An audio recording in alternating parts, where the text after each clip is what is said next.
discuss biodynamic practices worldwide for you, your farm, and the planet. So, welcome to the Living Farms podcast. I'm very excited today because we have a special guest with Julia Wright. She wrote a very interesting book about subtle agroecologies, farming with the hidden half of nature. And she has a background in research and international research. And basically, I got in contact with her while organizing the second International Biodynamic Research Conference in 2021. And she was part of the committee members. So I'm very excited to have you here today, Julia. Thanks for joining. And it's good to have you. And I would like to start actually with a question that is not related to your book per se, but to the question of how did you came across biodynamic agriculture, and like why are you interested in this area, and why do you engage in this area? Thank you, and thank you, Lynn, for inviting me. And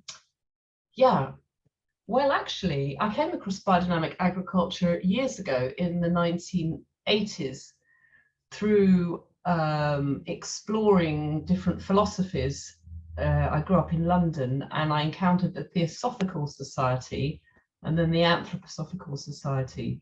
So, and then I was volunteering on some organic farms, and I volunteered on a biodynamic farm, Tablehurst Farm, down in the south of England. And I felt it was different, but I didn't know why. And I almost did some courses there as well. And again, I didn't know why. There was some sort of, I'd say, deep attraction. But at the time, I didn't pursue that any further. And I think with biodynamics, from what I've experienced, a lot of it's about timing, that we may hear about it, but it's not till we're ready that we pursue it further. So my background is working professionally is in agricultural development, and I've worked in other countries and in the UK and Europe. And I've always worked in the organic farming sector, or agroecology, permaculture. And I've always felt that biodynamic is something that I wasn't quite ready to get into until a few years ago. And then gradually one thing led to another, and then I was invited to sit on the board of the Biodynamic Agriculture Association in the UK. So that's when I really became much more involved in it. Wow. And how did you feel that you became ready for biodynamic agriculture? Because I think that's something which many farmers may face, or like people that are in this area that work already in the organic movement, but they still feel a little bit afraid, let's say, of changing to biodynamics or to focus on that one. So what was what happened within you so that you decided to go that step? Yeah, that's a funny thing. I mean, because I'm not actually a food producer, I'm more on the research and facilitation development side. I think it was my personal development and spiritual inquiry that started to overlap so much with my professional life that I found I couldn't separate the two. And if everything's one, then one can't separate the two. And then I saw that biodynamics held a lot of information and knowledge and opportunities for pursuing a spiritual inquiry at the same time, or I say spiritual, something metaphysical, bigger than the material realm. And so for me, it sort of ticked several boxes all at once, that I could do things I was interested in anyway and call it work. And it is like that. It's this ever-expanding journey, really. And the more I learn, the more I realize I don't know. It's that, but in a nice way. And so it's never boring, I think. And if anything, it can get overwhelming and trying to understand some of Steiner's works and things. But then it's good to always come back to the practical and know, well, we just keep practicing, keep applying the preparations, don't need to understand everything, but just feel into it, which we're so not used to doing in the West, in this very goal-oriented world of the material realm. But to get into the rituals, to get into the physicality of it in a different way, that it's just like I said, it's a journey. And I think what fascinates me about your work is that you really try to combine the different flows of agricultural systems, and not being, let's say, dogmatic in the sense that it has to be this or that, but you really try to integrate them. So maybe you can explain a little bit how you do this in your practical work, because you are you were also involved in establishing the Center for Agroecology, Water and Resilience at the Coventry University in UK. So maybe you can tell us a little bit of how you integrate the different agriculture systems with one another. Yes, it's just so, it's also fascinating. I mean, I think I've always wanted to farm and I've never achieved that. So part of my own work is to try and find out what is the best farming system to have, where it's harmonious and one with nature. So going through this journey, there's a lot of farmers do of learning about regenerative agriculture, permaculture. Permaculture is always a light bulb moment. I don't know anyone whose worldview wasn't changed by going on an intensive permaculture course. And seeing the world in a different way afterwards, and organic farming as well. So each of these sustainable farming strands have their own strengths. They each have their own histories, and they're all provenances from different cultures and countries and regions. And so I don't see one as good or bad or better or worse than that. And in a way, as some farms are trying to do, it's combining them all.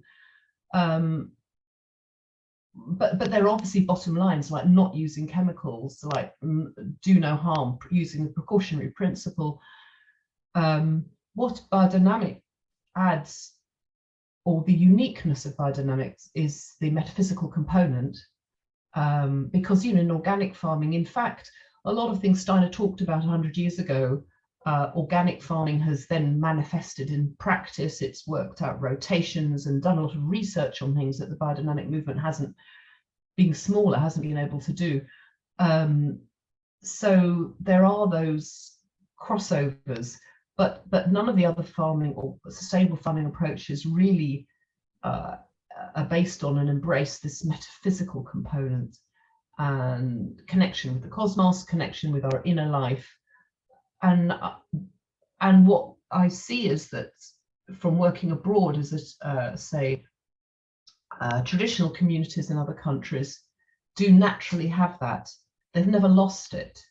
And, in this so-called development process, they've been told that their beliefs are backward or don't work anymore, and they need to start selling on the international markets and things. And, that all that is getting lost. But I always think it's not a case of us going back to traditional farming in the sense it used to be, because we do always need to go forward in this evolutionary process, but to draw on what's best of those traditional farming systems, and who do plant according to the lunar calendar, who do have reverence for the ancestors and communicate with them and communicate with other elements of nature, and those kinds of things which Steiner expresses has expressed in his way. There's it's the same thing really, just interpreted in slightly different ways. But the majority of people in the world are get that. I think sometimes we think all the world is like we are in Europe maybe, but it's not. Our worldview is, I'll say, hopefully still a minority in a way, that other cultures haven't lost that magic. And we can get it back or reinterpret it going forward. I don't know if that's answered your question, actually, but sorry. I think it's so interesting because, as you said, like for many cultures, this is something so inherited, and As you said, in Europe, we partly have lost this, but as far as I'm concerned with the UK, for example, you have quite a long tradition of indigenous knowledge and like still a very vivid living it in a way. So it's interesting. That's, I think, a little bit different than for example, in Germany or in Switzerland. But you were also traveling to South America before doing your PhD, and I assume that might have also influenced to see a different perspective on agriculture, or? You know, there were so many lost opportunities. At that age, I was so desperate to, well, not desperate, but I was trying to understand why organic farming wouldn't work, because I was in a minority where I was working. Most of, you know, the institutions I was working in were promoting conventional agriculture, and I was industrial agriculture, and I just felt I must be wrong to feel that organic farming was the right way to go. And so I was trying to work out what, you know, I was trying to fit in actually, and I found after 20 years that I was right all along, but anyway, so yes, but I could see the way people were living and the rituals, but in my Western mind, I couldn't viscerally understand why people were doing rituals and what the meaning was behind it. My consciousness couldn't really connect to it,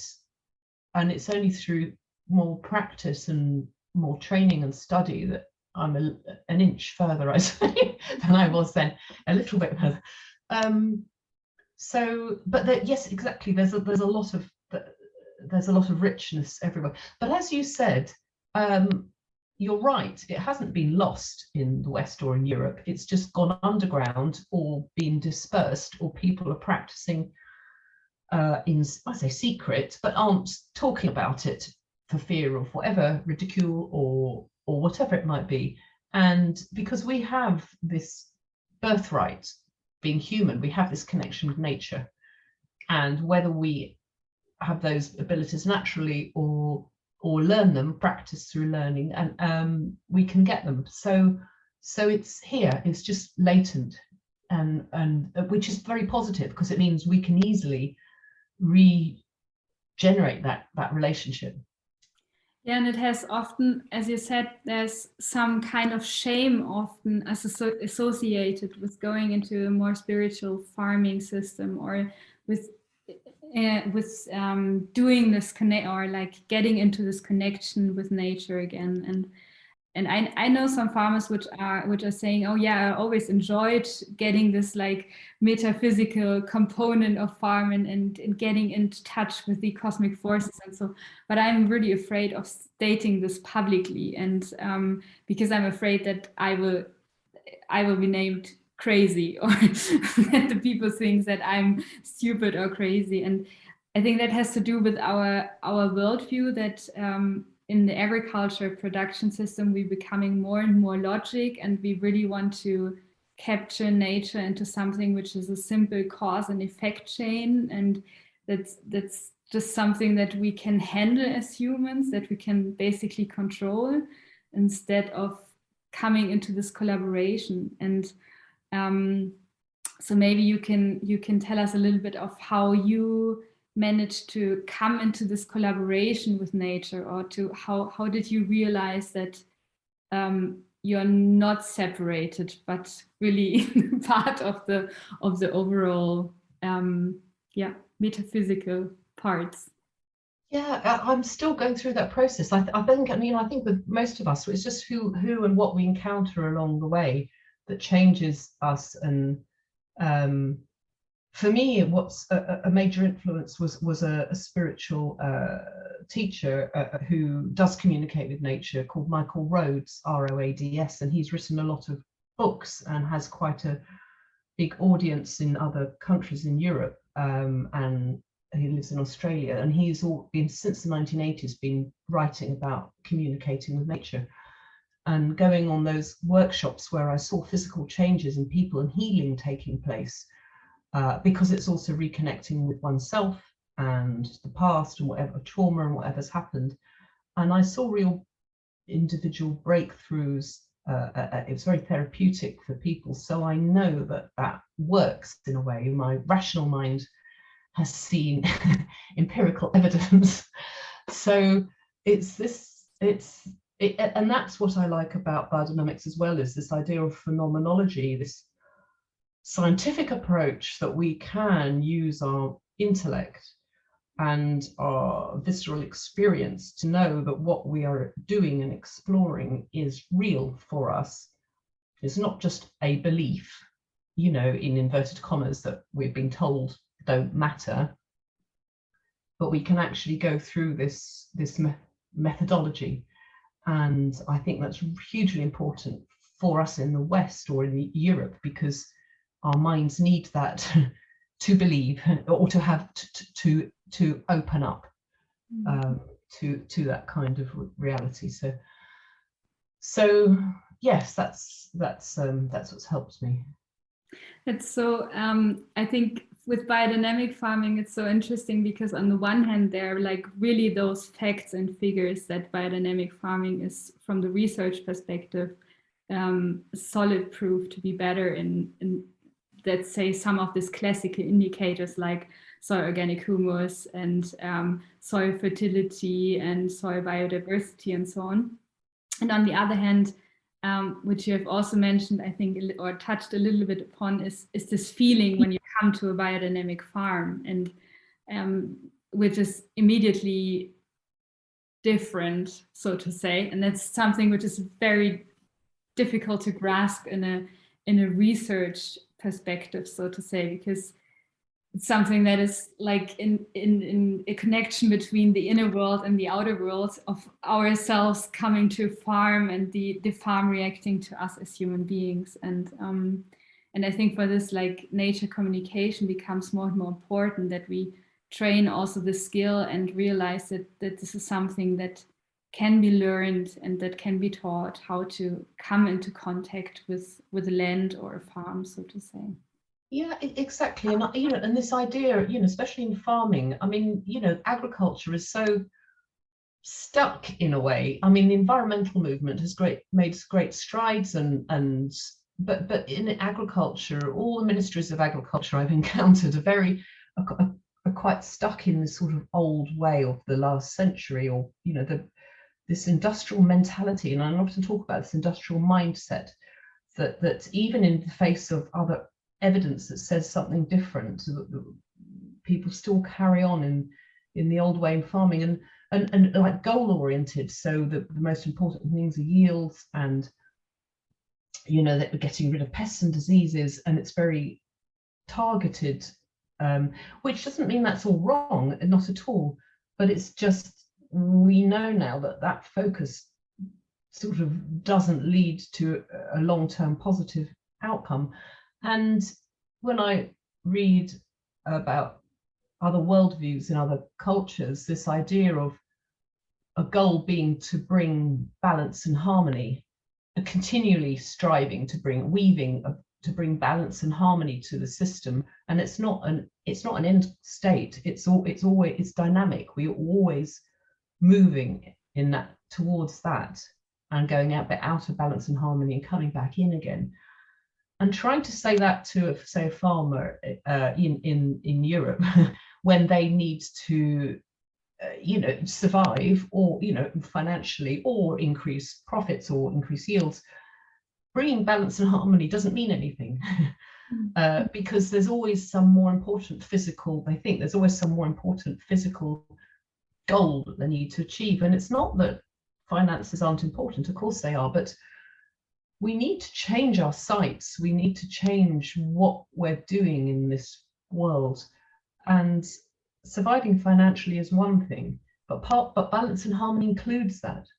But if we're not looking at the bigger picture, we are putting things out of balance and harmony more and more and more, until we end up in the situation we're now in the world, with all these different disasters that are happening or waiting to happen on the horizon. So how to, and I know often in the environmental movement, and we're thinking, well, we're too busy saving the planet. We've got to save the rainforests, we've got to stop climate change, we've got to do this, and we're too busy doing that to think about other things, these luxuries of connection with nature.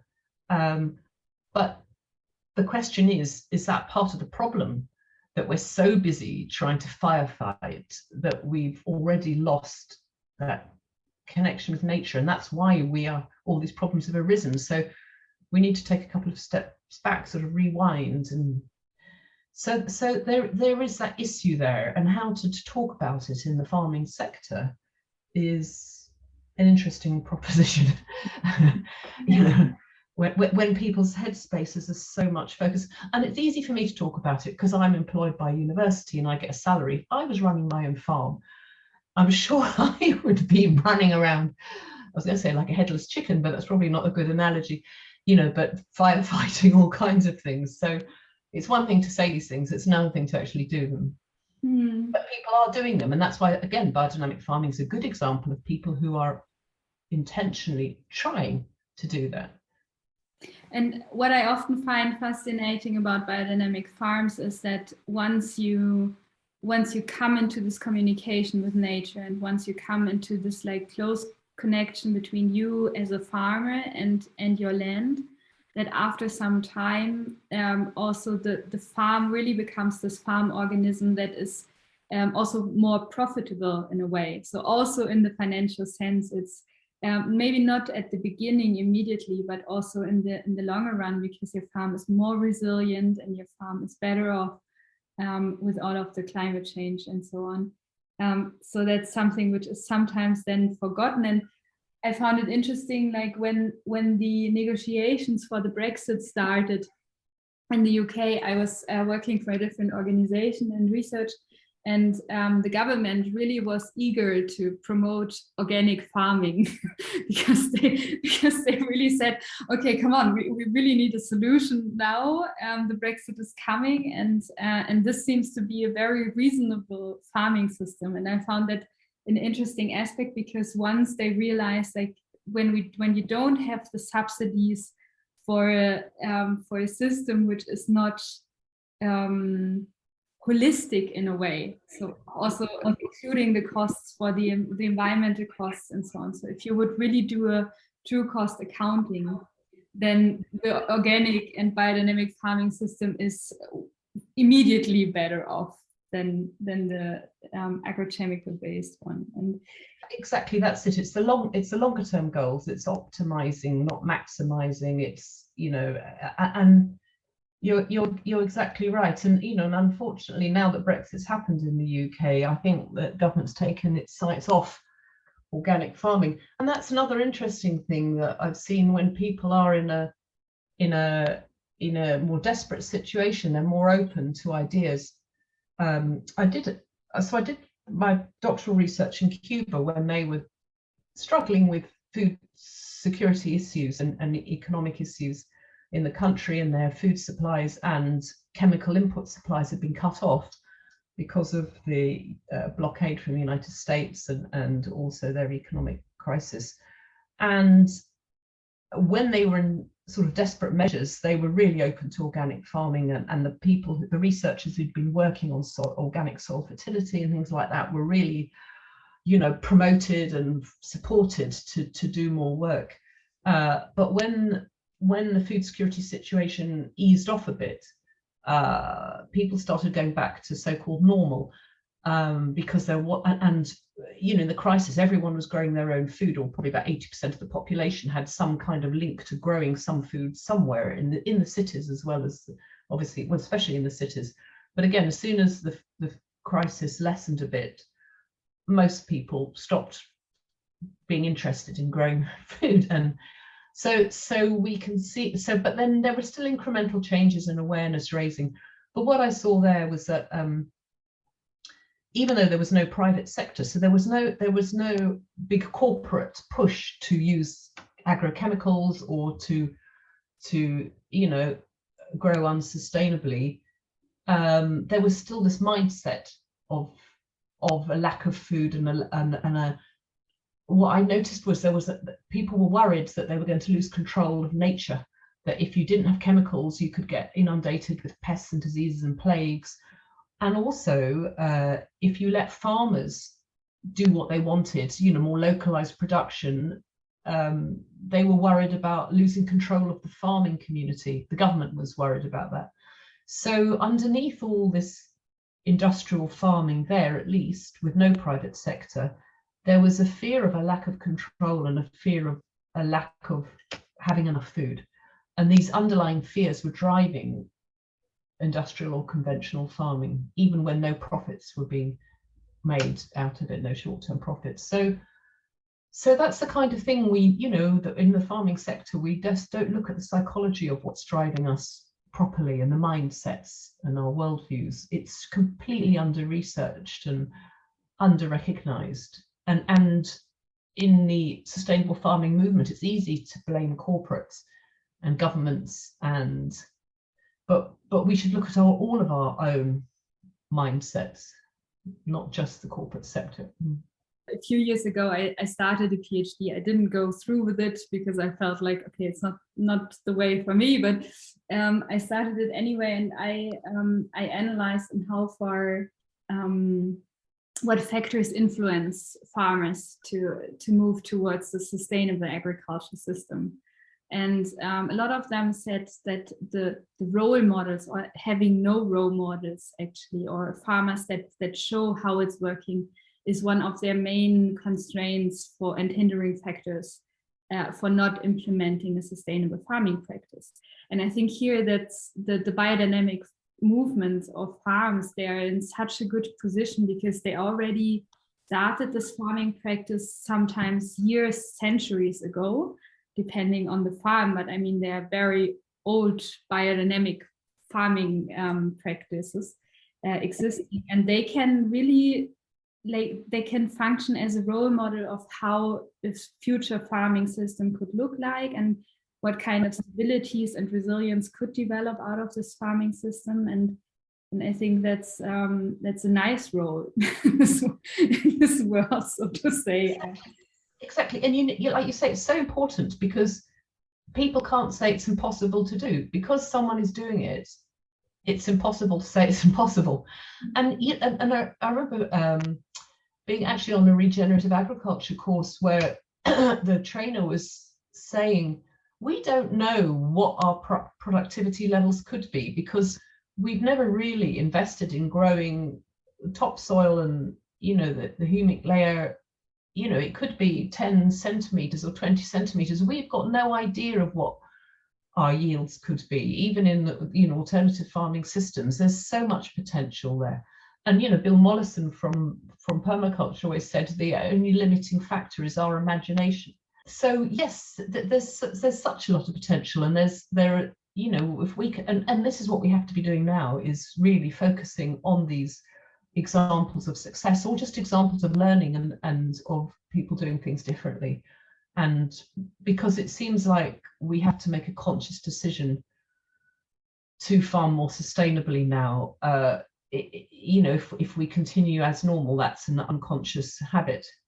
And it's difficult for each individual to step out and make that conscious decision, and it can be frustrating. We think, oh, it's going to be very slow progress, but it seems like, I don't know, unless government suddenly regulates, and like you've talked about whole cost accounting, true cost accounting, unless governments put in tight regulations and to support organic farming and biodynamic farming.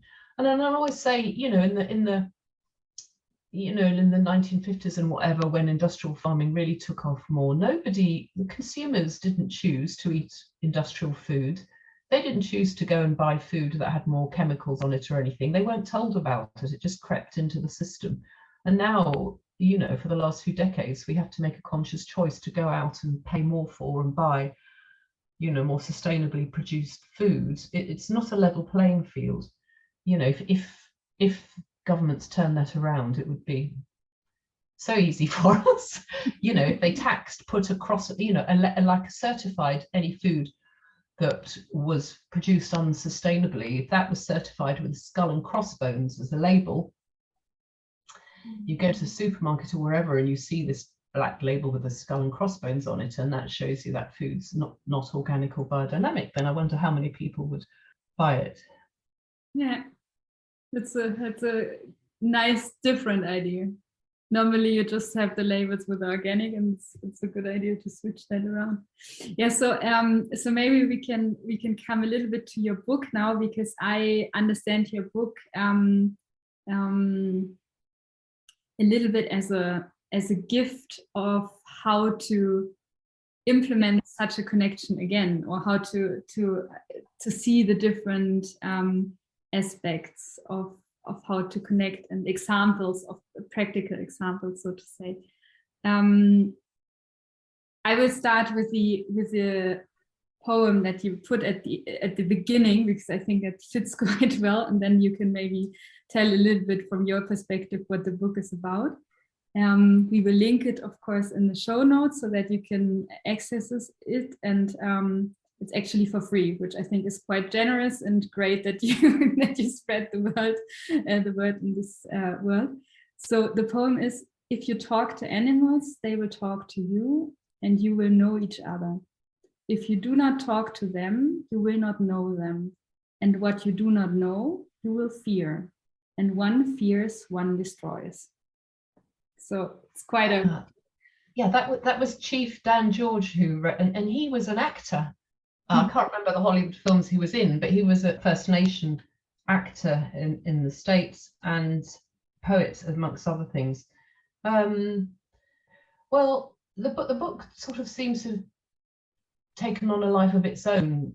I mean, I curated it, I'll say. There were 24 chapters with several authors, at least one author for each chapter, so many contributors to it, which I'm very grateful for. And they each took a risk in signing up to contribute to the book without really knowing what it was going to be about. And I didn't know either, and it had a different, to begin with, I was calling it quantum agriculture, and by the end it had changed to subtle agroecology.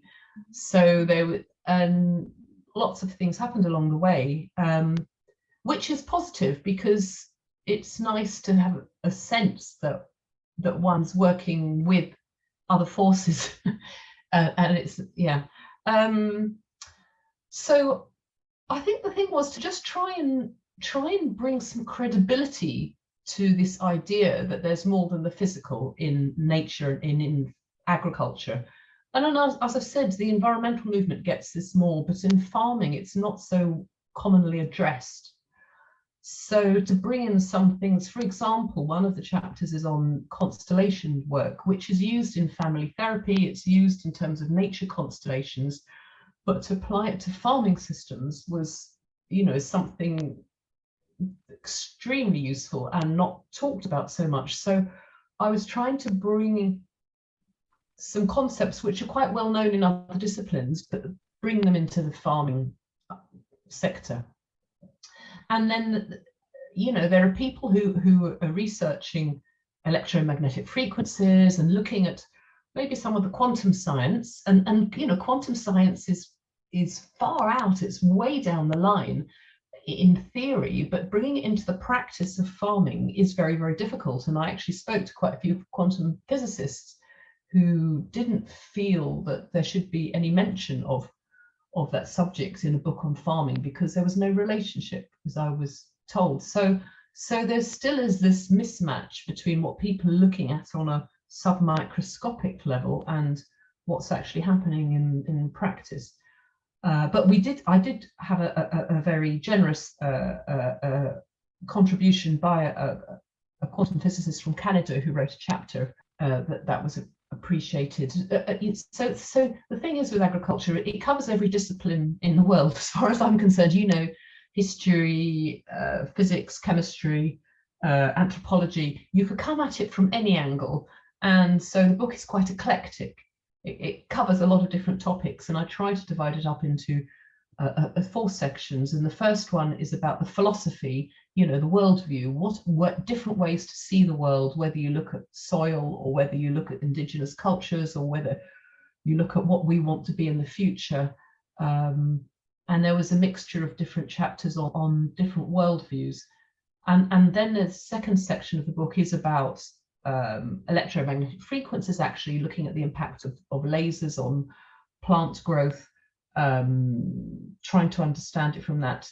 I think we've included a chapter on homeopathy applied to agriculture. And then the third section is about thinking about different methodologies we can use in farming, like using our intuition, using the systemic constellations method, using phenomenology. How can we better get into our bodies to develop our perceptions with nature? And then the fourth section, which I was so pleased I could squeeze in, was voices from the field, I've called it, which is practitioners, farmers, farm advisors, people who are not academics, who are doing interesting things in the farming sector, and it's actually happening, and just to mark it, to show that this is going on, whether people believe it or not. There are these relationships happening on farms and in nature and in the landscape. And so I wanted to give space to those voices as well. And what really helped was that the publisher, it's an academic publisher, the commissioning editor was very open-minded and didn't put any restrictions on what could go in, really. So I'm very grateful for that. And then serendipitously, because the book, these academic books are expensive, and but we don't get any money from writing the books. The commission, but they don't ever sell that much. They sell to university libraries, so the publisher recoups their production costs from these books. But one of the authors had a contact who offered to fund a foundation, the West Bank Foundation, who offered to fund the electronic version to be made open access. And that was many thousands of pounds. So again, very grateful to them for offering that, so we could make the electronic copies free, which I see as part of these forces supporting the production of the book, really. Yeah, it's interesting that a bank is financing that these thoughts. It's called the West Bank Trust. It's not. It's a charity that promotes energy work. Okay. Yeah. Because I mean, it's also interesting that sometimes I have the feeling now more and more companies or banks or organizations come into this field and say, okay, it's something that is worth supporting. So it could have also fitted if it was a classical bank, so to say, that realized that a collection of these valuable thoughts is good for the world development, so to say. Yeah, it's great. And I saw also that with this podcast, we are also trying to get the different voices from the biodynamic movement into the picture. So really to show that biodynamics is happening all over the world. And I think that's something which you also achieved in the book, because there's so many authors from all the different regions in the world. And it's great to have them in one book together, and also again to have this connection between researchers and farmer experience, which we also did a little bit with the Biodynamic Research Conference, that we really try to bring farmers' perspective into the research field. So yeah, exactly. And I'm just going to say that this is the thing that Steiner was, it always amazes me how working in the development sector, I've seen innovation change come in, and most of the time I realized later on that Steiner had already talked about it. So that researchers need to work with farmers and vice versa. These idea of farmer field schools, all the things that Steiner talked about have come into fruition, not necessarily through biodynamics, but have come to fruition. And he'd already seen that. And then I think in the book, although I deliberately didn't focus only on biodynamics, because I think it's showing partly what I wanted to do was show that biodynamics has this really crucial place and role to play, and these connections to make with these other worldviews and approaches, and that it's not saying something different, it's not completely separate. There isn't a wall between biodynamics and other things. There's this web of interconnection. And so in the book, in the chapters, biodynamics does show itself in different ways. quite organically. It came up with different authors, whether they were from an anthroposophical background or not. Steiner kept coming up quite a lot, which was really, and I didn't force that, it just happened. So it was really nice to see that, you know. So I think it showcases the way that biodynamics is, you know, is so relevant to this metaphysical perspective. Yeah, and it's like you have in the introduction to the book, you also have a table where it shows the different forms of subtle agroecological practices. Not an easy title for a non-native. Sorry. And it's so fascinating how many different practices exist. And I mean, as we had in the introduction, on that, like biodynamics is one of them, but you can really find that it has a long tradition, so to say, in different cultures. And I think that's nice to see also with biodynamics, that it can be also applied to different cultural contexts and adapted. And it's of course, it has components which are fixed, so to say, which are non-negotiable, as you said also in earlier. But then there are also parts which can be adapted according to your local conditions and needs, so to say. And that's I found always beautiful about biodynamics. Yes, exactly, and you know, with the subtle agroecology, and I've always struggled with the name, but I work in the you know, in the agroecological sector in the UK at the moment, and I think I wanted to show to people who are practicing agroecology that there is this metaphysical side to everything. Everything on the physical has a metaphysical counterpart. So everything we do in farming is impacting on the metaphysical dimensions, whether we understand or know it or not. So it's not a question of subtle agroecology being separate from anything else. So that's why I say it's kind of almost like it superimposes onto the physical. It's this metaphysical counterpart, and it's not a separate farming system at all. It's in everything we do, whether we're aware of it. And one of the most important thing, which I probably didn't stress in the book, and it's really come, you know, I've seen more importance about it later though, is the necessity, and maybe the most non-negotiable thing, is the necessity for coming from a good place in our hearts with this, because we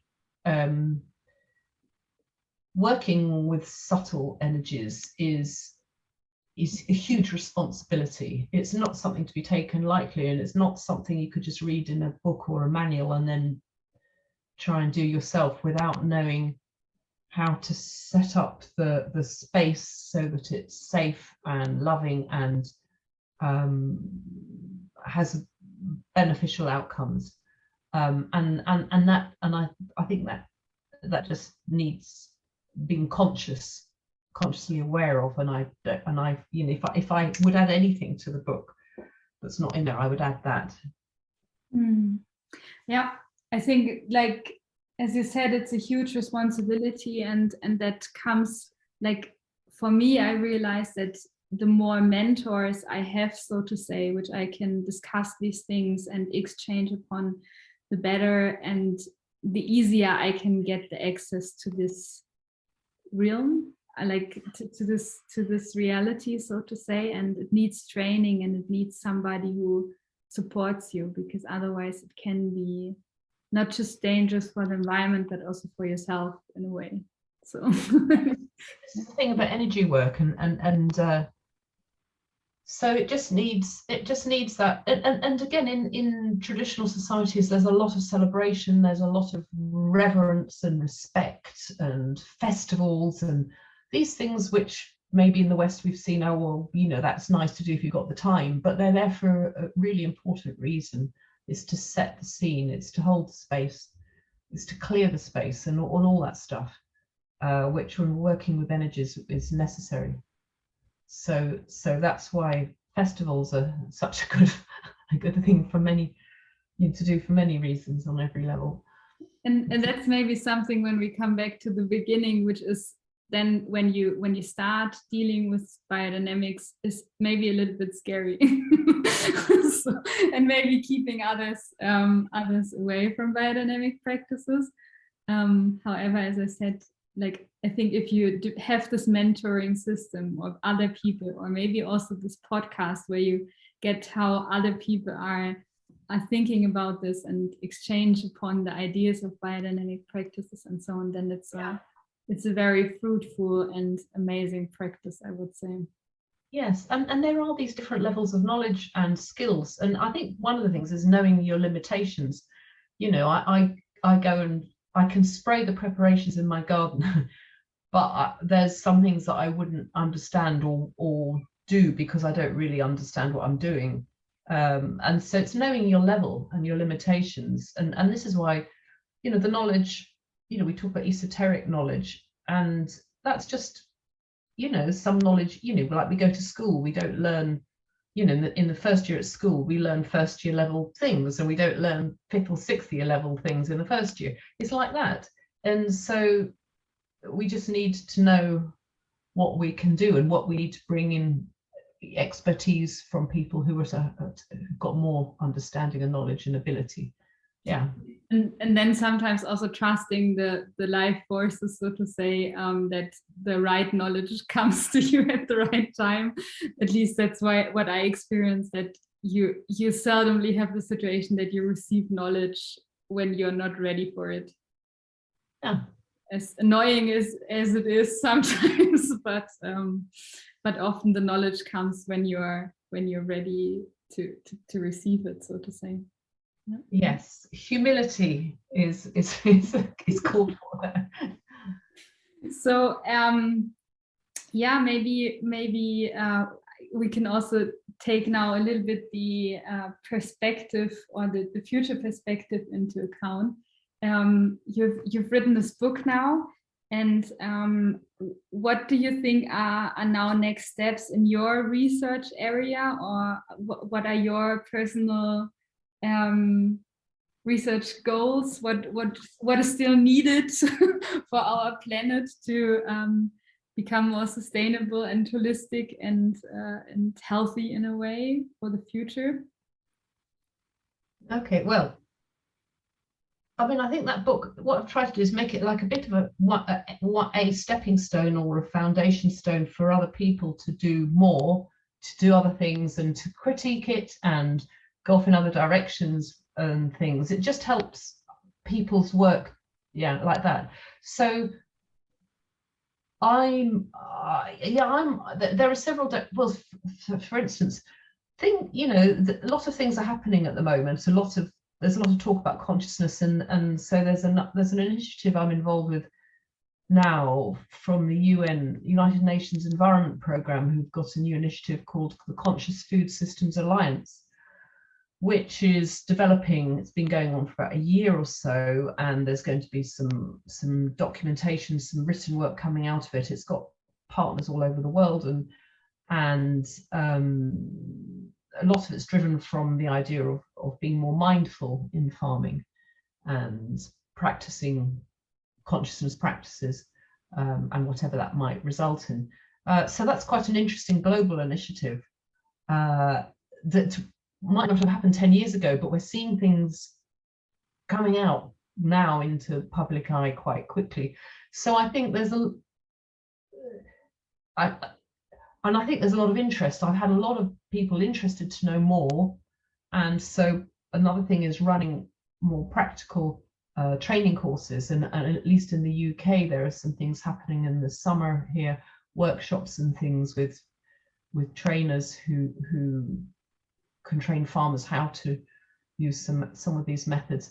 I mean, obviously, for the biodynamic movement, we always want that to grow. And that's hopefully with this increased awareness, it'll be easier for that to happen. And I'm particularly interested from my perspective in the UK, because of all the changes that we're seeing here, the extremes of I say good and bad, and the aftermath of Brexit, and what that might mean for the British Isles, because I think the energy in each country, in each nation is different, and how in each country we interpret these principles to fit with the landscape, to fit with our histories, our cultures, And so I'm keen to do some research on the intersection between biodynamics and druid worldviews and practices relating to nature. For example, because in the UK we have that history of Celtic and Druid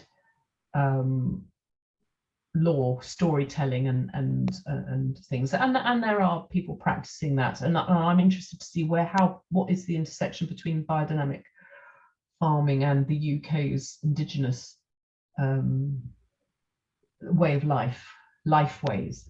But and that could be similar, there could be things going on in other countries too. So I think that there's what's also very, from an academic or university perspective, there are a lot of PhD students who want to do research on this kind of thing. So it's really fun to manage, and to work with PhD students and look at specific issues. And I have 2 students now who are looking at applying homeopathy in farming, for example. They're coming to the end of their studies. Another one's looked at quantum agriculture.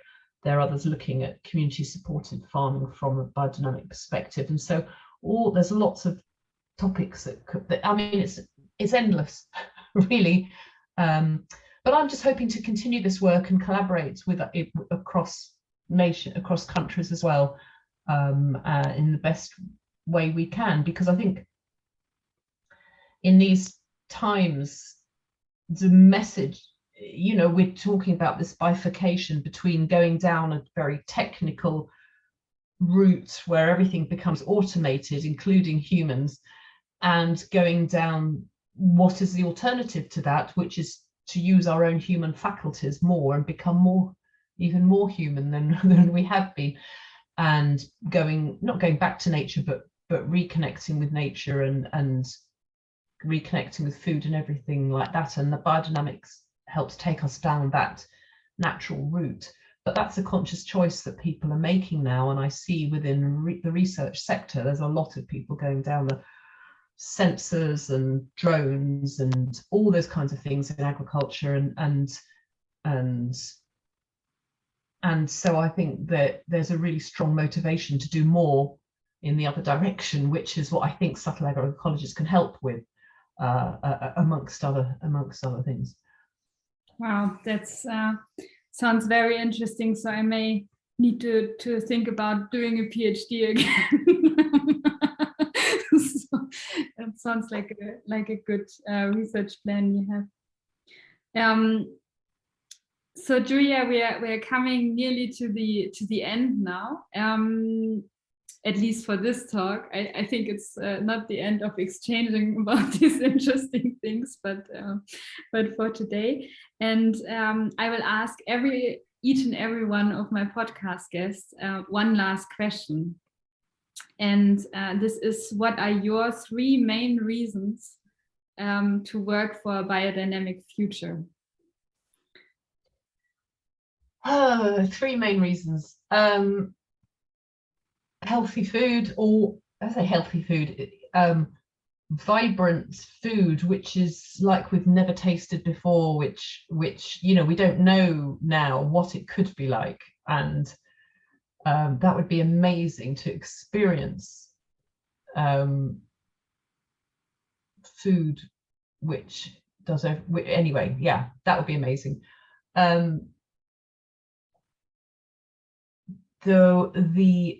From a selfish perspective, the personal development and spiritual development of reconnection and learning more about Steiner's teachings and work and worldview, and